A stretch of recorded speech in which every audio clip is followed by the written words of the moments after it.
कांग्रेस नेता राहुल गांधी की जो भारत जोड़ो यात्रा है, करीब 3300 किलोमीटर की यात्रा, कश्मीर से कन्याकुमारी से कश्मीर तक यह यात्रा शुरू है और मध्य प्रदेश में इस यात्रा की जो प्रवेश करीब 20 नवंबर के रात्रि में होना है, शाम से। तो इस पूरी यात्रा पर वो हमने नाम दिया है भारत जोड़ो यात्रा राउंड अप। इसमें आज हमारे साथ हैं वरिष्ठ कांग्रेस नेता दुर्गेश शर्मा जी हैं, उनसे वो समन्वयक भी हैं इस यात्रा के बुरहानपुर जिले में। उनसे हम जानना चाहेंगे कि जो मध्य प्रदेश में यात्रा बुरहानपुर से एंटर कर रही है, तो जो बुरहानपुर से एक माहौल बनाने के लिए कांग्रेस दिन रात कोशिश में लगी हुई है, तो आखिर कांग्रेस का गोल क्या तैयारी? शर्मा जी, पहले आपका स्वागत है कार्यक्रम में, और इसके बाद क्या तैयारी आपकी इस यात्रा को लेकर? देखिए, जैसा कि आपने बताया है कि 20 नवंबर को लगभग शाम में 7:30-8 बजे के तकरीबन राहुल जी महाराष्ट्र के जलगांव जामोद से मध्य प्रदेश में प्रवेश करेंगे और पहला उनका नाइट स्टे जो है वो 20 तारीख की रात में बोदरली ग्राम में है। वहाँ तकरीबन हमने 10 एकड़ ज़मीन को लेवल कर रहे हैं, जहाँ पर उनके 65 कंटेनर वहाँ पहुँचेंगे और वो कंटेनर्स के अंदर जो रात गुजारते हैं। उसके बाद में एक ब्रेक डे, हर भारत जोड़ो यात्रा में एक सप्ताह के बाद एक दिन का ब्रेक डे होता है, रेस्ट डे होता है। तो 21 तारीख को उनका रेस्ट डे है। तो भारत जोड़ो के जितने सभी यात्री हैं वो 21 तारीख को भी बोदरली ग्राम में ही रुकेंगे, 21 की नाइट स्टे करेंगे, 22 की सुबह वो लोग चलना प्रारंभ करेंगे, जो उनका रूटीन है उसके हिसाब से। तो लगभग 13 से 14 किलोमीटर चलने के पश्चात वो दोपहर का भोजन सेंट जेवियर स्कूल में करेंगे। शाम तक बुरहानपुर के ट्रांसपोर्ट नगर में आम सभा करेंगे। तैयारियों की जहाँ तक बात है, अभी तक मध्य प्रदेश कांग्रेस कमेटी के अध्यक्ष आदरणीय कमलनाथ जी के नेतृत्व में और भारत जोड़ो यात्रा के समन्वयक सम्माननीय पीसी शर्मा जी के नेतृत्व में पूरे मध्य प्रदेश भर के नेता बुरहानपुर का दौरा कर चुके हैं, सारी तैयारियों का जायजा ले चुके हैं। हम कोशिश कर रहे हैं कि हम जितने ज़्यादा से ज़्यादा लोगों के बीच में राहुल जी को पहुंचा सके, ज़्यादा से ज़्यादा अच्छी तरीके से हम उनका स्वागत कर सकें। मध्य प्रदेश और ख़ासकर बुरहानपुर और खानदेश का जो मेल है, यहाँ की संस्कृति से चूँकि हमारी किस्मत अच्छी है कि हमारे पास 2 या 3 दिन राहुल जी के मिल रहे हैं, बिल्कुल बहुत इंपॉर्टेंट है।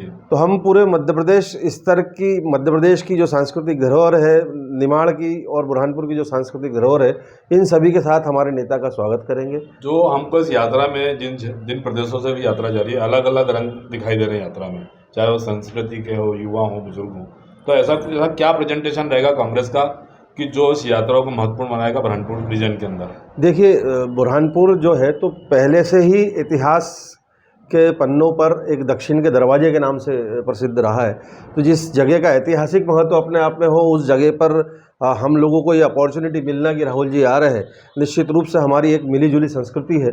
हम प्रयास करेंगे कि हम इस क्षेत्र के आदिवासियों से के कल्चर से उनको मिलवाएं, इस क्षेत्र के बुनकरों से उनको मिलवाएं, इस क्षेत्र के केला और गन्ना उत्पादक किसानों से राहुल जी का इंट्रोडक्शन कराएं, यहाँ के छात्रों के साथ में उनकी बातचीत करवाएं। तो ये एक मिला जुला हमारा एक प्रयास रहेगा कि हम इस पूरी कल्चर को, हमारे यहाँ के ताने बाने को आदरणीय राहुल गांधी जी के सामने रखें, ताकि वो मध्य प्रदेश में पहुंचे तो उनको लगे कि उनका बहुत अच्छा स्वागत हुआ है। ये तो यात्रा का एक पॉजिटिव पक्ष हुआ है। थोड़ा सा एक नेगेटिव पक्ष ये देखने में आ रहा है कि कहीं कहीं ऐसी स्थिति बन रही है, चाहे खंडवा बुरहानपुर में, जैसे टिकट के लिए लॉबिंग हो रही हो, राष्ट्रीय नेताओं के सामने, प्रदेश स्तर के नेताओं के सामने नारेबाजी हो रही है, हंगामे की स्थिति बन रही है। तो ऐसी अप्रिय स्थिति से बचने के लिए क्या कर रहे हैं आप लोग? वैसे देखिए, कल हमारे प्रभारी मध्य प्रदेश के आदरणीय जेपी अग्रवाल जी भी आए थे।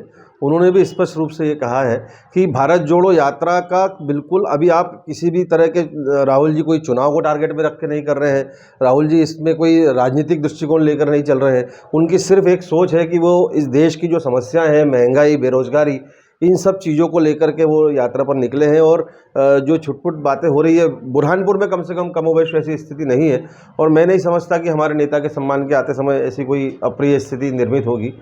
जो पूरी यात्रा की तैयारी चल रही है, आपको लगता है कि कांग्रेस का जो ग्रासरूट लेवल पे कांग्रेस कितनी एक्टिवेट हो पाई है इसको लेकर, तैयारियों को लेकर? देखिए, निश्चित रूप से आप ये समझ के चलिए कि जिस दिन से राहुल जी ने कन्याकुमारी से प्रस्थान किया है ना, 3500 किलोमीटर की पदयात्रा वो कर रहे हैं। एक दिन भर में 24 से 25 किलोमीटर वो रोज़ चलते हैं, और मतलब आसान नहीं है कि इतना चलने के बाद में भी जिस ऊर्जा के साथ में वो अगले दिन लोगों के साथ में मुलाकात करते हैं, जो जिस तरीके से मिलते हैं, तो उसी दिन से कांग्रेस पार्टी में एक नई ऊर्जा का संचार होना चालू हो गया था। और बुरहानपुर में आप खुद भी इस चीज़ को महसूस कर रहे हैं पिछले 15-20 दिनों से। जैसे ही यात्रा कर्नाटक से तेलंगाना आई और अब आज की तारीख में महाराष्ट्र में प्रवेश कर रही है, तो बुरहानपुर से लेकर बढ़वा तक, इंदौर तक जिस 15-16 किलोमीटर में राहुल जी की यात्रा निकल रही है, ये एक अलग मैप हो गया। लेकिन आसपास पूरे मध्य प्रदेश भर के लोगों के यहाँ पर जमावड़ा होने की संभावना है। यात्राएं भी इसमें निकलेंगी, जो बिल्कुल अलग-अलग उप यात्राएं जगहों से निकलेगी। आरिफ मसूद जी भोपाल से निकल रहे हैं 200 लोगों के साथ में, संविधान बचाओ यात्रा लेकर, जो 200 कार्यकर्ताओं के साथ में बुरहानपुर पहुंचने वाले हैं। अलग अलग लोग पहुंचने वाले हैं। हम लोग अपने अपने स्तर पर, ब्लॉक स्तर पर जाकर के यात्रा करके लोगों को बुलाने के लिए करेंगे। तो पूरा मध्य प्रदेश यहाँ एकत्रित होना है, आप ये समझ के चलिए। आप समन्वयक हैं, तो इसमें क्या जो कांग्रेस के अलग अलग बहुत सारे विंग हैं, उनको कैसा कोऑर्डिनेट कर रहे हैं आप? इसके क्या जिम्मेदारियां दी गई अलग अलग विंग्स? देखिए, वैसे तो मध्य प्रदेश स्तर पर आदरणीय कमलनाथ जी ने सारी विभाग बना दिए हैं, स्वागत समिति अलग बना दी है, भोजन व्यवस्था अलग कर दी है, प्रचार प्रसार की व्यवस्था अलग कर दी है। लेकिन स्थानीय स्तर के सहयोग के बिना कभी भी कोई भी चीज़ इतनी आसानी से संभव नहीं हो पाती है।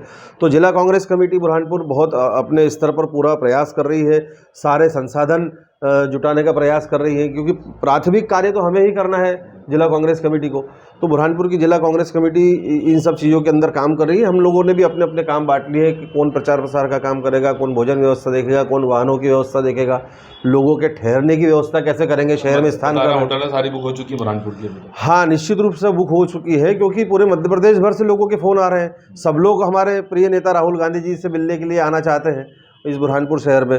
तो निश्चित रूप से हमने सारी होटलों में भी बात करके रखी है, जितनी धर्मशालाएं हैं, जितनी समाज की स्थान है, उन सभी जगहों पर भी हमने अप्रोच लगाई है कि हम व्यवस्थित रूप से लोगों का, ताकि एक अच्छे तरीके से हम लोग अच्छे मैनेजमेंट के साथ में राहुल जी को यहाँ पर स्वागत करें और अच्छे मैनेजमेंट से बुरहानपुर जिले से आगे बढ़ें। मेजबानी के लिए अब तैयारी पूरी है आपकी? बिल्कुल। हमारे साथ आज जो भारत जोड़ो यात्रा का फर्स्ट राउंड अप था, इसमें दुर्गेश शर्मा जी थे, उन्होंने अपनी बात बताई।